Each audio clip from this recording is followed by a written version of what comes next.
मैंने तुमसे कहा था ना कि तुम मेरी लक हो। मैंने सोफे पर बैठकर जूते उतारते हुए कहा, जिस काम में हाथ डालना उसमें मुझे कामयाबी हो रही है। मैं कोई बेजान चीज नहीं हूँ मिस्टर एडम, जिसे तुमने महज अपने फायदे के लिए यहाँ लाता डाल दिया है। फ्लोरा बड़े खराब लहजे में बोली, मेरे भी कुछ जज्बात और एहसासात हैं, तुम्हें इनका ख्याल करना पड़ेगा। जरूर करूंगा, मैंने बड़े इत्मीनान से कहा। उसके लिए मुझे मादाम क्लारा से पूछना पड़ेगा। मालूम नहीं वो इसे पता न करें या ना करें। शाम मतलब फ्लोरा यक लगती सीढ़ी होगी। क्लारा से तुम्हारा क्या ताल्लुक है? मैं भी वहीं से आ रहा हूँ और मादाम ने ही इस बात की इजाजत दी है कि मैं तुम्हें अपने साथ रख सकता हूँ। अब अगर तुम मुझे मुतमईन नहीं हो तो मैं क्लारा से बात किए लेता हूँ। नहीं, फ्लोरा बुकलागी, उनसे बात करने की जरूरत नहीं। मैं तो वैसे ही एक बात कह रही थी। तुम मेरी जरूरत हो फ्लोरा, लेकिन मेरी ये आदत है कि जब तक मेरे साथ काम करने वाले मुतमईन ना हो मैं भी मुतमईन नहीं होता। या तो तुम मुकम्मल इत्मीनान का इजहार करो या बताओ कि तुम किस तरह मुतमईन हो सकनी हो। मादाम क्लारा के हुक्म के सामने मेरी दुम मारने की मजाल नहीं है। मुझे मालूम नहीं था कि तुम उनसे मेरे बारे में बात कर चुके हो। ये तो मजबूरी वाली बात हुई और मैं जबर को अच्छा नहीं समझता। भूल जाओ कि मादाम क्लारा ने तुम्हारे बारे में कुछ कहा है। नहीं, फ्लोरा ने नवी में सारी लाया। उनकी ख्वाहिश हमारे लिए हुक्म का दर्जा रखती है। जबर का सवाल ही पैदा नहीं होता। ये सूरत-ए-हाल मेरे लिए सख्त नापसंदीदा है। मादाम क्लारा के हुक्म के मुताबिक मेरे साथ ही रहो। मेरी तरफ से तुम पर कोई पाबंदी नहीं। तुम जहाँ चाहो आओ जाओ, जिससे चाहो मिलो जुलो। मुझे किसी बात पर कोई एतराज नहीं होगा। बस तुम्हें इतनी सी पाबंदी कबूल करनी होगी कि अपनी नकलो हरकत से बाखबर रखना, ताकि अगर किसी वक्त तुम्हारी जरूरत महसूस करूं तो तुमसे फौरी राब्ता कायम कर सकूं। मादाम क्लारा से तुम्हारी मुलाकात हुई थी या उनसे किसी और जरिए से बात हुई थी? फ्लोरा ने पूछा। मेरी उनसे बराह रास्त मुलाकात हुई थी। ना सिर्फ मुलाकात हुई थी बल्कि मैं उनकी ख्वाबगाह में 2 घंटे गुजार कर आ रहा हूँ जहाँ वो मेरे साथ थी। नहीं, फ्लोरा की आंखें हैरत से फैल गई। मैं 10 साल से उनके लिए काम कर रही हूँ मगर मेरी उनसे एक आध बार ही मुलाकात हुई है। तुम तो कुछ किस्मत हो, तुम मेरी लक हो। अगर तुम ना होती तो ऐसी कामयाबियां मेरे हिस्से में नहीं आ सकती थी। मैंने मुस्कुराकर कहा और फ्लोरा मुझे अजीब सी नजरों से देख कर रह गई।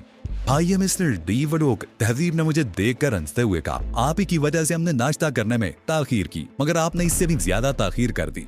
वो लोग डाइनिंग टेबल पर थे और नाश्ता कर रहे थे। शुक्रिया मोहतरमा रीना सारोमान, आप फाल्गम। मैंने भी हंसते हुए कहा, अराध तुमने कमाल ही कर दिया। मैं एक कुर्सी खींचकर डाइनिंग टेबल पर बैठ गया। मुझे मालूम था कि मादाम क्लारा ने तुम्हें बुलवा लिया है। तहजीब ने कहा, मैंने कुछ गलत तो नहीं किया ना? रात तुम्हारी काल रजीब होने की वजह से बहुत सा वक्त बच गया। अच्छा हुआ कि क्लारा के सामने सारी बातें तय हो गई। वो मेरी तरफ से बड़ी हद तक मुतमईन हो चुकी है। मैंने कोई ऐसी बात तो नहीं की जिससे तुम्हारे लिए कोई मुश्किल पैदा हुई हो। तहजीब ने मुझे गौर से देखते हुए कहा। उसके बिल्कुल बरक्स, मैं हैरान हो रहा था कि तुमने बिल्कुल सही खुदूद पर गुफ्तगू की। तुमसे गुफ्तगू शुरू करते वक्त मुझे बस यही खदशा था कि कहीं मेरी आवाज सुनकर तुम बुकला ना जाओ। मैं बुरी तरह बुकला गई ही अली, तहजीब ने कहा। और एक मैं ही क्या, मेरी तक कोई भी होता है ऐसी गैर मुतवक्का सूरत हाल से तो चार होकर उसके होश जरूर उड़ जाते। लेकिन तुमने अपनी बुकलाहट पर बड़ी खूबसूरती से पर्दा डाला। एक लम्हे को तो मुझे भी ऐसा महसूस हुआ था जैसे तुम मुझसे इतनी ही ना वाकिफ हो कि पहली बार मेरा नाम भी। इसमें मैडम से ज्यादा बूढ़ का कमाल था। बूढ़ ने अकर कर कहा, मैडम मेरी आदायत की रोशनी में गुफ्तगू कर रही थी। कुछ खुदा का खौफ करें बूढ़ साहब, आतिफ ने हंस कर कहा। तमाम गुफ्तगू मैडम ने खुद की। क्या हम लोग उस वक्त आपके साथ नहीं थे? तुमने फिर मेरी पोजीशन खराब करने की कोशिश की। बूढ़ ने आतिफ को बूढ़ा, क्या जरूरी है कि तुम हमेशा मेरे खिलाफ ही बोलो? इसमें खिलाफ बोलने की क्या बात होगी मिस्टर बूढ़? तला ने कहा, ये तो हकीकत है कि मैडम खुद ही तमाम बातें कर रही थी और आपका कारनामा सिर्फ ये था कि आप कार ड्राइव कर रहे थे। तुम्हें भी टांग अड़ाने का शौक हुआ। बूढ़ ने हाथ दिखाकर कहा, मुझे लगता है तुम दोनों ने मेरे खिलाफ कट जोड़ कर लिया है। ऐसी बातें नजरअंदाज कर दिया करो बूढ़, मैंने संजीदगी से कहा। बड़े लोगों के खिलाफ अक्सर साजिश होती है और छोटे लोगों का हम कुछ नहीं बिगाड़ सकते। तुम अगलमंद हो चीफ, बूढ़ ने भी बड़ी संजीदगी से कहा, और हमेशा दुरुस्त मशवरे देते हो। अब मैं इन दोनों को खातर में नहीं लाऊंगा। बूढ़ की इस बात पर सबको हंसी आ गई और बूढ़ ने चौंक कर बारी बारी सबको देखा। तुम लोग हंस क्यों रहे हो? उसने मशकूक अंदाज में कहा। यकीनन फिर मेरे खिलाफ कोई साजिश हो रही है। उसका अंदाज आता था कि सबकी हंसी तेज होगी और मैंने जल्दी से कहा, तुम बिल्कुल फिक्र मत करो बूढ़, मैं इन लोगों की कोई साजिश कामयाब नहीं होने दूंगा। सैसे ये हकीकत है कि उस वक्त मादाम क्लारा को कॉल करने का मशवरा बूढ़ ने ही दिया था। तहजीब ने हंसी जब्त करते हुए कहा, ये तो मैं ग्राउंड क्राफ्ट पहुंचाने के बाद वापस नहीं आया था। फिर जब इसने बंद बैन को वहां आते देखा तो इसे कुछ शुबा हुआ किसी बंद वैन का क्राउन क्लब में क्या काम हो सकता था। वैन वहां से जल्दी वापस रवाना होगी और बुढ़ ने मादाम क्लारा के महल तक वैन का पीछा किया। बुढ़ को यकीन किया तक शुबा था कि तुम्हें इसी वैन में ले जाया गया है। इसी बुनियाद पर बुढ़ ने मादाम क्लारा को कॉल करने का मशवरा दिया था। बुढ़ बिलाशुबा ज़हीन है, मुझे दुश्मन के गढ़ में जाते देखकर बेचैन हो गया होगा, इसलिए इसने इतना माकूल मशवरा भी दिया, वरना इसे अपने मस्करे पाने से फुर्सत नहीं मिलती। तुम बूढ़ को मस्करा कह रहे हो चीफ? बूढ़ ने बिगड़ कर कहा। बैठ जाओ बूढ़, मैंने हाथ उठाकर कहा, रात में बड़ी मुश्किल में फंस गया था। फाल्क सीट के पास से क्लारा ने मुझे बुलवा लिया। वहां 2 अफराद मौजूद थे, जिनमें से एक ली क्वान था। क्या? तहजीब हैरत से उछल पड़ी। सर ली क्वान वहां मौजूद था और उसने तुम्हें नहीं पहचाना? पहचाना क्यों नहीं होगा मगर तुम उसके किरदार से वाकिफ हो। उसने मुझे पहचानने के बावजूद किसी रद्दे अमल का इजहार नहीं किया। अब सवाल ये पैदा होता है कि मास्टर ली क्वान को तुम्हारे सामने लाया ही क्यों गया? तहजीब ने कहा, वो तनहा नहीं था, उसके साथ एक और शख्स भी था। क्लारा चाहती थी कि मैं उन दोनों में से किसी एक से मुकाबला करूं, मगर मैंने इनकार कर दिया। ली क्वान के बारे में तो मैं जानता ही था कि उसे शिकस्त देना मेरे बस से बाहर है। दूसरा शख्स भी बहुत खतरनाक नजर आ रहा था। उससे मुकाबला करने की सूरत में मुमकिन है मुझे किसी नुकसान से दो चार होना पड़ जाता, इसलिए मैं मुकाबले से पैर उतई कर गया। वैसे भी इस किस्म के नुमाइशी मुकाबले मुझे बेहुदा महसूस होते हैं। तुमने ली क्वान के बारे में बताकर अजीब सी बेचैनी में मुबतला कर दिया है। उससे मिलने को जी चाहने लगा है। तहजीब ने कहा, हाँ वो बहुत पुरस्कार है, उन लोगों का मुलाजिम होते हुए भी उनके खिलाफ है और हमसे मुत्तफिक होने के बावजूद खुलकर हमारा साथ नहीं देता। जिंदगी रही तो उससे मुलाकात भी हो ही जाएगी, लेकिन रैंडल के बारे में भी कुछ पता चला या नहीं? तहजीब ने कहा, बादाम क्लारा ने ईदल का नाम भी नहीं दिया। सारी बातें उसने अपने ऊपर गिरोह के हवाले से की, लेकिन मुझे शुबा है कि रैंडल भी शी गुराही में मौजूद है। मुमकिन है तुम्हारा ख्याल दुरुस्त हो, लेकिन अगर वो यहाँ मौजूद होता तो अब तक कुछ ना कुछ कर गुजरा होता। कुछ भी नहीं कर सकता था इलावा अपने बाल नोचने के। हमने ऐसा कोई मौका ही नहीं दिया और फर्ज करो वो यहाँ नहीं है तो भी क्या हुआ, उस तक तमाम रिपोर्टें पहुंच रही होंगी और यकीन करो वो अपने सर के बाल जरूर नोच रहा होगा। एक बार उसने हम पर धोखे से वार किया था और उसमें कामयाब होने के बाद खुद को वाकई सुपरमैन समझने लगा था। यह तो उसे अब मालूम होगा कि वो कितने पानी में है। कल शाम मादाम क्लारा की तरफ से फिल्में वसूल करने तुम आओगे? तहजीब ने पूछा। हाँ मैंने कहा, और अब तुम पूछोगी ये फिल्में लेकर जाएगा कौन? मैं इसीलिए यहाँ आया हूँ कि तुम्हें अपने मंसूबे से आगाह कर दूं। अगले रोज शाम को 4 बजे में मादाम क्लारा की ख्वाबगाह में मौजूद था। वो एक अजीब सी आलम इज़्तिराब में थी। उसे मेरी नाकामी की बहुत फिक्र थी। अगर तुम ये महसूस करोगे रीना सोलोमन भी आदमी को अगवा नहीं कर सकती तो जबरदस्ती मत करना। उसने चौथी बार यही बात कही। इस वक्त रीना से ज्यादा फिल्मों की अहमियत है, अगवा ना कर सकने का क्या सवाल है? मैंने चिढ़ कर कहा, अगर तुम इस कदर मुस्तरिब क्यों हो? अगर तुम्हें मेरी सलाहियतों पर इतमाद नहीं है तो फिर मेरी जगह किसी और को भेज दो। तुम्हारी सलाहियतों से इनकार मुमकिन नहीं है। मुझे खास तौर पर तुम्हारा पूरी इत्मीनान अल्तान बहुत ज्यादा पसंद आ रहा है, लेकिन हम रीना के साथ जो बदअहली करने जा रहे हैं उसका नतीजा कहीं खराब ना निकल आए। अच्छा तो फिर क्या था, तुम कहो वैसा कर लो। रकम का इंतजाम तो तुम कर ही चुकी होगी। वह रकम उसके हवाले करके जो कुछ वो दे भी ले आऊंगा। जो कुछ वो दे ले आऊंगा? मादाम क्लारा ने कुछ ना समझने वाले अंदाज में कहा। तुम्हारा मतलब क्या है? फिल्में ना मैंने देखी हैं और ना तुमने देखी हैं। हमें ये कैसे मालूम होगा कि जो कुछ हमें दिया जा रहा है हमारी मतलूबा चीजें ही हैं? तुम तो मामले को उलझा दिए जा रहे हो। बादाम क्लारा ने नर्वस अंदाज में कहा, यह मसला तो वाकई ही है, लेकिन इसका हल क्या होगा? इसका हल वही है जो मैं कह रहा हूँ। जो शख्स फिल्में लेकर आएगा मैं उसे उठा लाऊंगा। जो इतराज तुमने इस वक्त उठाया है, क्या वो उस वक्त तुम्हारे वे में नहीं था जब तुम परसों रात ट्रांसमीटर पर रीना से गुफ्तगू कर रहे थे?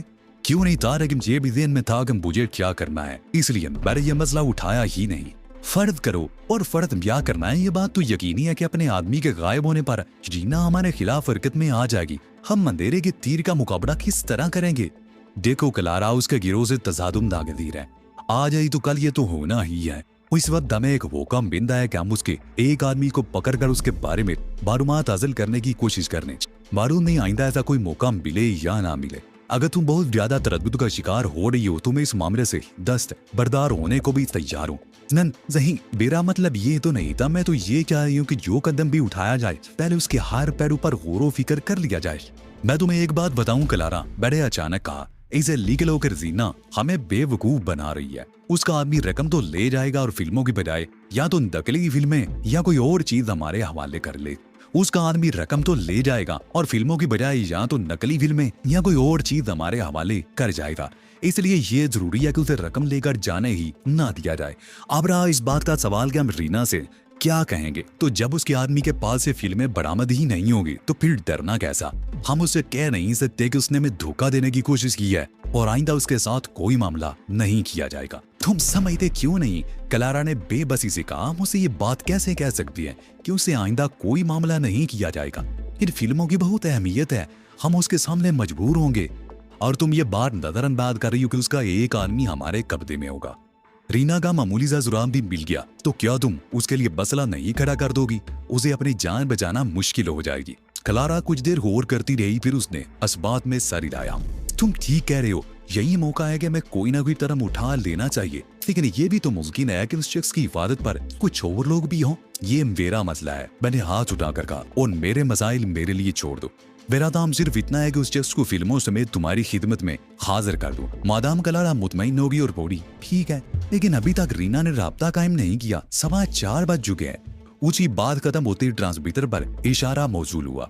मैंने आगे बढ़कर ट्रांसमीटर का स्विच ऑन कर दिया। It is Reena Salomana Falcon. दूसरी तरफ से तहरीम की आवाज आ रही थी। मुझे एडम डी वलूक से बात करनी है। एडम डी वलूक आपकी खिदमत में हाजिर है मैडम। मैंने कहा, मैं आपकी कॉल का मुंतजिर था।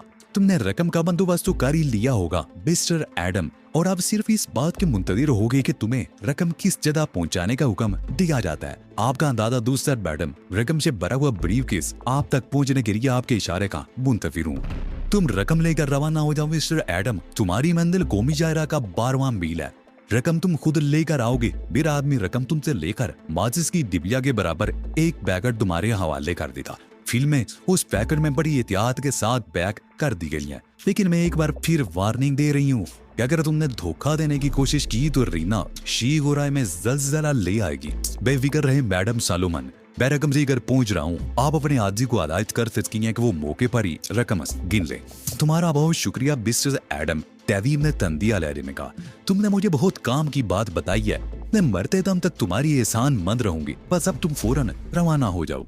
मैंने सिलसिला मुनक़ते किया और मादाम क्लारा बोली, तुमने देखा कि उसकी जबान किस कदर जहर बुझी हुई है। फिक्र ना करो क्लारा, फिक्र ना करो क्लारा। मैंने बड़ी बेतकल्फी से उसका शाना थपथपाया। एक आदमी की बात और रह गई है, फिर मैं उस नागन का सारा जहर निकाल दूंगा।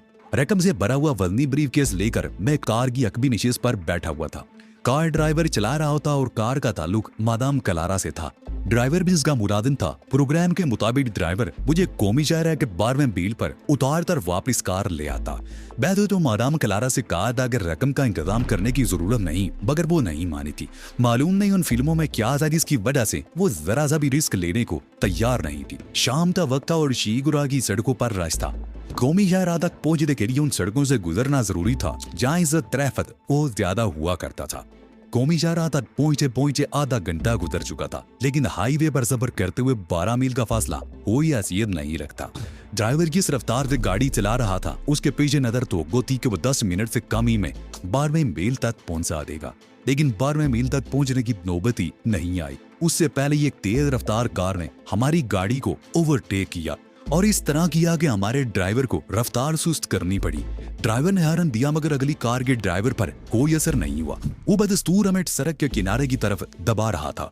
मैं देख चुका था कि अगली कार में ड्राइवर के अलावा कोई और नहीं है। गाड़ी सड़क से नीचे उतार कर रोक दो, मैंने ड्राइवर से कहा। मुझे हुक्म दिया गया था आपको 12वीं मील पर उतार कर आऊं, याद आपको वहां तक पहुंचाना मेरी जिम्मेदारी है। उससे पहले मैं गाड़ी नहीं रोक सकता। मैं हुक्म अदुल्ली करने वालों की खोपड़ी तोड़ दिया करता हूँ। मैंने फोन ख्वार लहजे में काम और तब से उसकी गद्दी मजबूती से पकड़ दी। इतनी देर में अगली गाड़ी ने हमारी गाड़ी को इस हद तक दबा दिया था कि अब दोनों गाड़ियां रेंगने की रफ्तार से चल रही थी। फिर ड्राइवर ने यही मुनाजिम समझा कि मेरी बात मान ही ले, गाड़ी तो उसे रोकनी ही बड़ी लिहाजा उसने गाड़ी सड़क से उतार कर रोक दी। अगली गाड़ी के ड्राइवर ने कार इस तरह रोकी थी कि हमारी गाड़ी के आगे जाने की गुंजाइश भी नहीं बची थी। तुम गाड़ी लेकर वापस चले जाओ, मैंने ड्राइवर से कहा और कार से उतरकर अगली गाड़ी की तरफ बढ़ गया। क्या बात है, मैंने अगली कार के ड्राइवर से कहा, तुमने हमें क्यों रोका है? गाड़ी में बैठ जाओ और रकम मेरे हवाले कर दो। उसने कहा। वो एक स्याहवान था और शक्ल से छटा हुआ बदमाश नजर आ रहा था। मुझे तो 12वीं मील पर पहुंचने को कहा गया था। मैंने उसकी बराबर वाली निशिस्त पर बैठते हुए कहा, प्रोग्राम तब्दील हो गया है। उसने बेपरवाही से कहा, रकम मेरे हवाले कर दो और अपनी चीज देकर यहाँ से दफा हो जाओ। ये लो रकम, गिनकर अपना इत्मीनान कर लो। मैंने ब्रीफ केस उसकी तरफ बढ़ाया। उसने ब्रीफ केस मुझसे लेकर खोला। एक नजर ब्रीफ केस के अंदर डालने के बाद वो मुतमईन हो गया और उसने जेब से एक छोटा सा पैकेट निकाल कर मेरी तरफ बढ़ाया। अब जल्दी से दफा हो जाओ, मुझे वापस भी पहुंचना है, उसने इंतहाई तोड़ीन अमेल ज़ैरी में कहा, मगर इस बार मैंने उसका लहजा नजरअंदाज कर दिया। दफा होने से कबल मेरी तरफ से ये तोहफा कबूल करो। मैंने जेब से एक रुमाल निकाल कर उसकी तरफ बढ़ाया।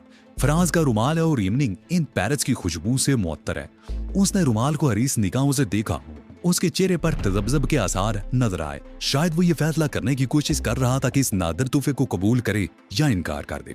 आखिरकार उसने तोहफा कबूल करने का फैसला किया। लाओ, उसने हाथ बढ़ाकर मुझसे रुमाल लिया और नाक से लगाकर इवनिंग इन पेरिस की खुशबू सूंघने की कोशिश की। उसने बहुत गहरी सांस ली थी। वजह यह थी कि उसने कभी इवनिंग इन पेरिस का नाम भी नहीं सुना होगा।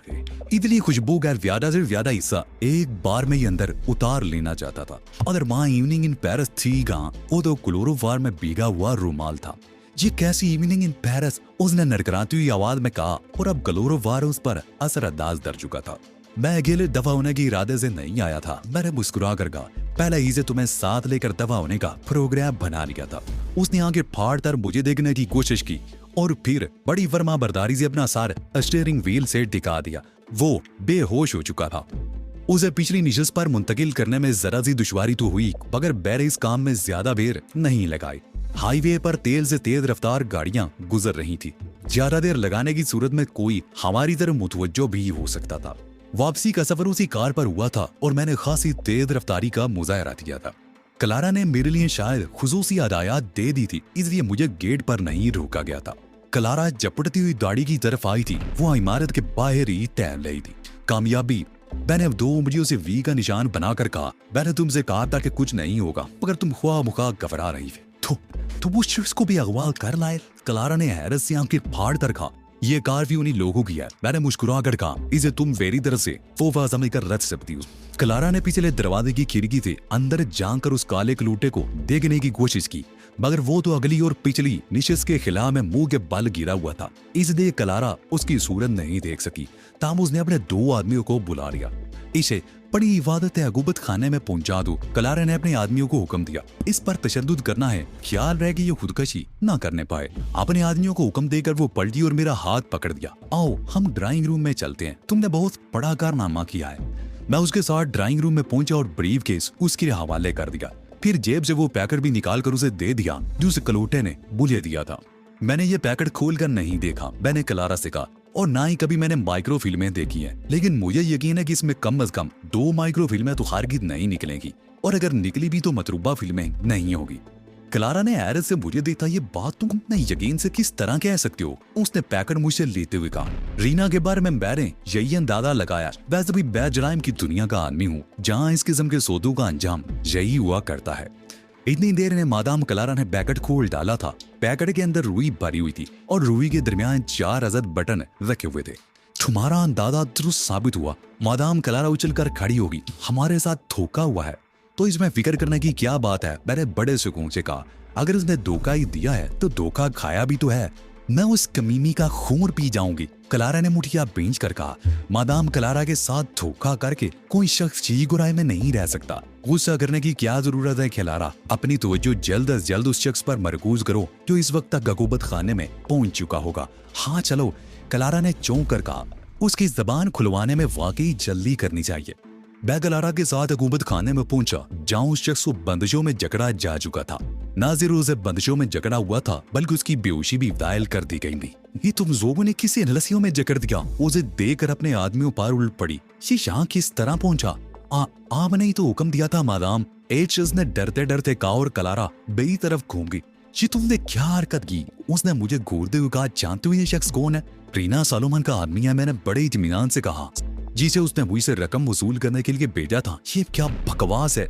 मादाम क्लारा धाड़ी, ये रीना सालोमन का आदमी कैसे हो सकता है? आखिर क्या बात है क्लारा? मैंने उसके लहजे को नजरअंदाज करते हुए था, तुम ऐसे देख कर इतनी आवाज बख्ता क्यों होगी हो? ये जीव शार्ली का मुआफिज़े खुसूसी है, क्लारा ने कहा और मैं सन्नाटे में आ गया। मैंने बुड को हदायत की थी कि उनके गिरोह के किसी आदमी को रकम वसूल करने भेज दे। मेरा प्रोग्राम यही था कि जब मैं उसे पकड़कर क्लारा की खिदमत में पेश करूंगा तो क्लारा को मजा आ जाएगा। मेरा ख्याल था कि बुड इस काम के लिए किसी छोटे मोटे आदमी को तोड़ने की कोशिश करेगा। मुझे क्या मालूम था कि वो बरदूद इस काम के लिए एक अहम आदमी का इंतखाब करेगा। लेकिन एक तरह से यह अच्छा ही हुआ था। क्लारा के चेहरे पर नजर आने वाले तासरात बचा रहे थे एक कलोटे को देखकर उसे शदीद सदमा पहुंचा है।